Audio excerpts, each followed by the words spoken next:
All right. Just completed my morning exercise and I don't get to do it often enough. But when I do get a chance to do it, you know, aside from the physical activity, it gives me an opportunity to think, especially during my cooling off period when I'm trying to recover from strenuous exertion as I try to do this morning. And I was reflecting on an important change in Jamaica that may have escaped many Jamaicans or may not be of importance to some Jamaicans in their consideration. And that is Jamaica is becoming resilient. You know, resilience is the ability to withstand a shock or a blow to your system, to be pushed to the extremes as I tried to do this morning, but to be able to absorb that shock, persevere and recover to better than you were before. But importantly, you do this on your own effort. Now think about it. Yesterday, the Minister of Agriculture announced that farm gate prices for some vegetables and produce were trending downwards. And this is barely 6 months after Hurricane Beryl and tropical storms and unprecedented rainfall ravaged the sector. Now, why are prices going down? This is because your government, through good management of the economy, planned for shocks. We created a disaster fund, which we've never had before, never existed before.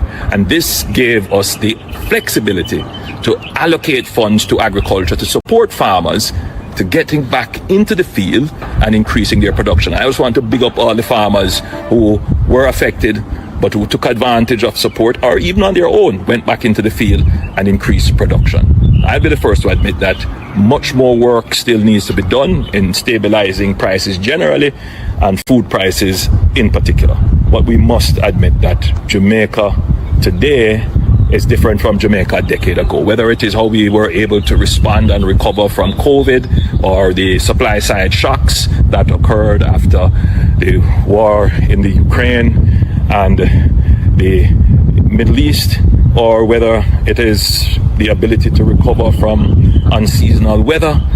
Jamaica has done very well in withstanding and absorbing shocks and recovering. There are a couple of signs that you could use to judge the strength and resilience of an economy. The first sign is the ability of the economy to continue to generate jobs for its citizens, and Jamaica has done incredibly well in this. We have the lowest unemployment rate, practically close to full employment. The other sign is the ability of the government to produce a budget without raising taxes. And, you know, this government has gone several budgets now, I believe 9 budgets, without having to come to the people to say, hey, we did manage the affairs of the country that well, things went awry and therefore we have to come and take more money out of your pockets. This has never happened under our administration. The third sign of a strong and stable economy is its ability to manage and reduce debt. And Jamaica has done incredibly well in this, where we've seen as the case study for debt reduction. At the end of this budget, we will be below 70% debt to GDP ratio. This is the lowest we have been in over 30 years.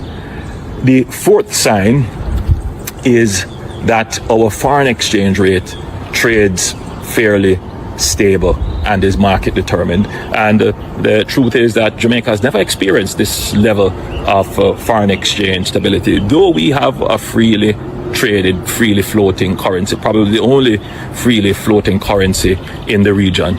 And the fifth sign of the stability of our economy is that we continue to have more quarters of growth than no growth.